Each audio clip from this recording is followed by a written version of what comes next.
자, 이번엔 마지막으로 세계 수학상이라는 제목으로 정원락 군과 유하청 양이 발표하도록 하겠습니다. 안녕하세요. 안녕하세요. 예. 5조 정원, 세계 수학상을 발표하게 된 정원락입니다. 아마 이 프로젝트 발표 거기 보면 제 이름이 안 적혀 있을 거거든요. 그거 수정하시, 유하청 유지준 이렇게 돼 있을 텐데, 유지준 양은 다른 조기 때문에. 예. 이거 일단 우선, 예. 그 주제에 대해서 소개인데요. 예, 세계는 과학의 발전을 장려하기 위해서 여러 가지 상이 존재하는 건 다들 알고 계실 텐데요. 물론 상만을 노리고 무언가를 연구한다는 거는 연구자로서는 안 될 일이겠지만은, 그래도 이런 상들이 결과적으로 관심이 없던 사람들, 처음부터 관심이 있던 사람이랑 관심이 없던 사람들을 포함해서 거기에 대한 모티브를 준다는 것은 부정할 수가 죄송합니다. 모티브를 전혀 주지 않는다고 부정할 수는 없기 때문에 이 주제를 선택하게 되었습니다. 저희가 좀 더 정확하게 이 주제를 선택하게 된 동기는요. 우선 과학상 하면은 제일 먼저 떠오르실 게 아마 당연히 노벨상일 텐데요. 아마 많이들 아시다시피 노벨상에는 수학자를 위한 상이 없어요. 그리고 수학자들을 위한 상을 한다면은 필즈상 정도를 떠올리고, 많은 분들이 아마 일반인 포함해서 제 친구들한테 물어봐도 그 밖에 상을 떠올리는 사람들이 잘 없더라고요. 그래서 상에 대해서 그래서 이런 상들에 대해서 좀 더 많이 알아보고자 이 주제를 선택을 하게 되었습니다. 예, 우선 저희가 제일 처음 했던 거는 창립 연도 순으로 수학상을 쭉 정리를 했는데요. 제일 오래된 게 이 코플리 메달이라고 1731년도에 제정이 되었습니다. 이게 노벨상이 1895년도인가? 그쯤, 죄송합니다. 잠시 잊어버려서. 그쯤이기 때문에 이게 굉장히 오래된 상이에요. 아직 인지도가 그렇게 많지 않지만은. 그러니까 이게 저희가 조사를 해보니까 생각 이상으로 상의 개수가 많았습니다. 아직 보시면은 이게 상 숫자가 지금 1731년도부터 해서 거의 200년이 지나서 필즈상이 만들어지고, 이때부터 필즈상 이후로 보시면 200년 사이에는 상이 없는데, 이 이후로 보면은 상이 거의 10년에 한 번씩 하다가 이제 쭉 가면서 거의 막 1년에 상이 여러 개가 나오기도 하고, 울프상, 지금 하이라이트 된 게 아마 제일 유명한 상들을 꼽아놓은 거거든요. 대한해학수학회 상들은 지금 여기에 정리한 것만 해도 100개가 돼가지고, 예. 울프상하고, 아벨상하고, 가우스상. 여기서 가우스상을 빼고는 울프상이 약간 좀 애매했는데, 나머지 세 개가 전부 다 수학의 노벨상이라고 세간에 불리는 경우가 있었던 상들이고요. 예, 그래서 이 상이 솔직히 말해서 지금 보면은 말씀드렸다시피, 지금 제가 몇 개를 빼고도, 지금 교수님이 말씀한 대한 그쪽으로는 하나도 조사를 안 한 점이 있지만은, 그거를 저희가 조사한 것 중에서 몇 개를 자세하게 알아보지 못한 걸 빼고도 지금 상이 지금 이게 100개가 가까이가 되기 때문에 주중에서 제일 유명한 것들만 일부 뽑아봤습니다. 자세한 소개. 그래서 제일 유명한 상이라고 하면 역시 필즈상인데요. 이게 아마 수학의 노벨상이라고 하면 제일 먼저 아마 떠올릴 게 이 필즈상이고요. 수학상 중에서 제일 유명하고 권위가 있는 상인데요. 캐나다 출신의 존 찰스 필스에 의해 창립된 이 상이 매년 4년마다, 그리고 4년마다 한 명이 아니라 본래는 2명씩이었지만은 4명씩, 최대 4명씩 주는 상인데, 이 상에는 다른 상들에 비교해서 특기할 만한 점이 나이 제한이 있다는 겁니다. 왜냐하면 필즈상을 창립하게 된 존 찰스 필스 박사의 의지가 수학의 미래를 발전시킬 인재들을 독려하기 위한 상이기 때문에 이게 만 40세 이하에게만 주도록 상이 제정이 되어 있는데요. 사실 필즈상은 말씀드렸다시피 굉장히 유명한 상이에요. 그래서 제가 교수님한테 빌렸던 책 수학의 노벨상 필즈상 이야기하는 김원기 저의 책이 있거든요. 사실 그 책 아무리 생각해도 그 책보다 자세히 필수상에 대해서 적을 수는 없을 것 같아요. 그래서 좀 더 궁금하신 분은 그 책을 찾아보시는 게 좋겠고요. 근데 그 책이 나온 게 2010년도, 그게 2010년도이기 때문에 그에 대해서 따로 2010년도 이후의 필수상에 대해서 이야기를 해볼까 하는데요. 에 대해서 조금 조사해 봤습니다. 2010년도 이후라고 해도 이게 4년마다 한 번이기 때문에 2014년도에 한국에서 필수상을 수여했던 게 가장 최근 필수상에 대한 이야기인데요.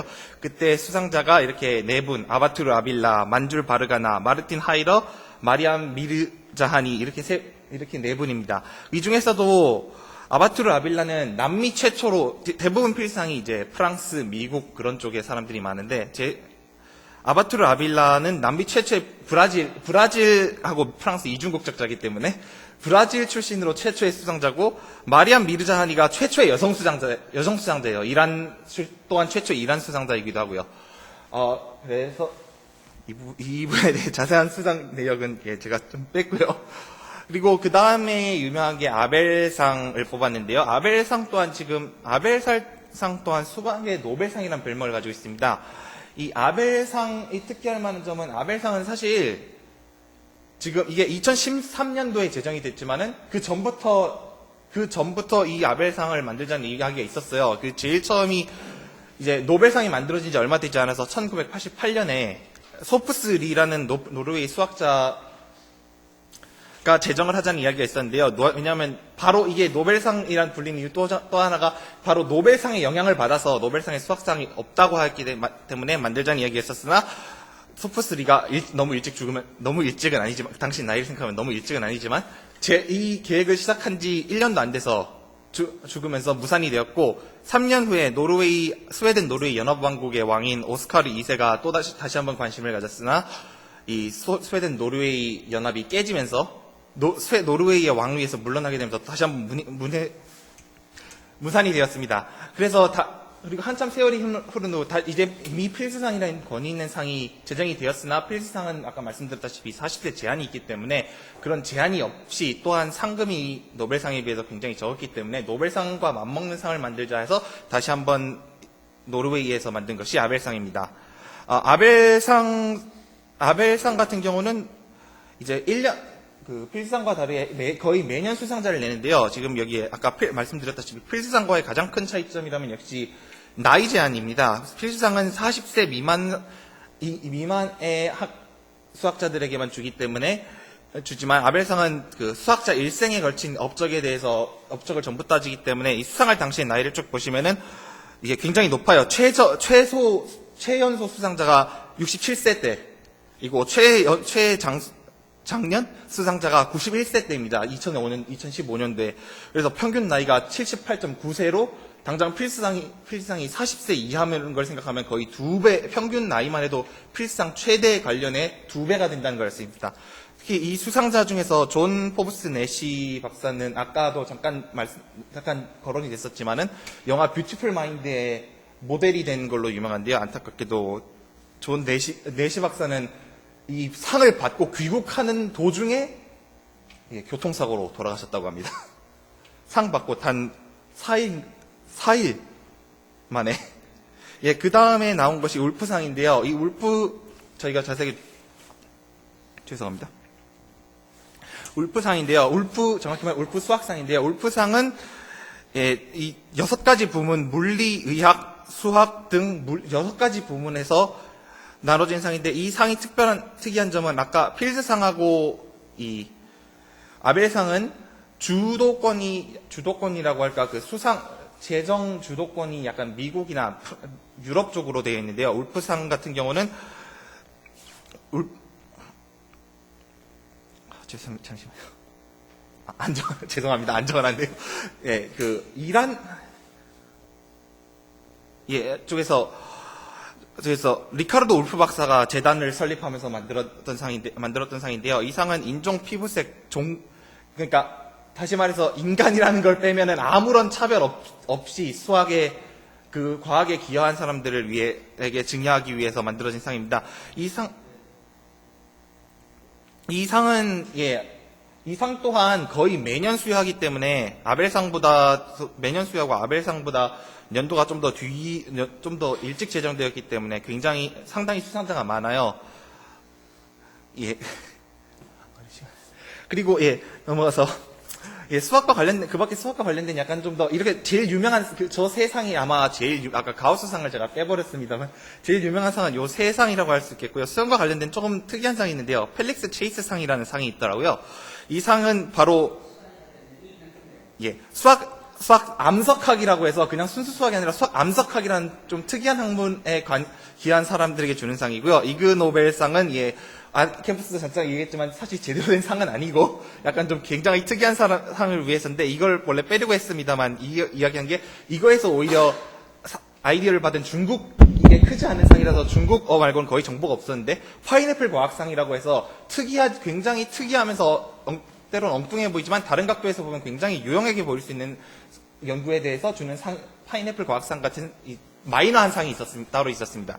후기는 사실 제일 처음에 이 주제를 선정했을 때 설마 수학상들이 아무리 그래도 이 정도로 많고 자세하게 들어갈 거라고 생각을 못해서 사실 또 여러 가지를 좀 자세하게 하려고 보니까 오히려 너무 넓고 얕게 조사가 한 데가 있어서 좀 마무 끝에 가서 오히려 유명한 상도로 좁히는 바람에 오히려 많이 조사를 하지 못한 감이 있습니다. 그래서 앞으로 만약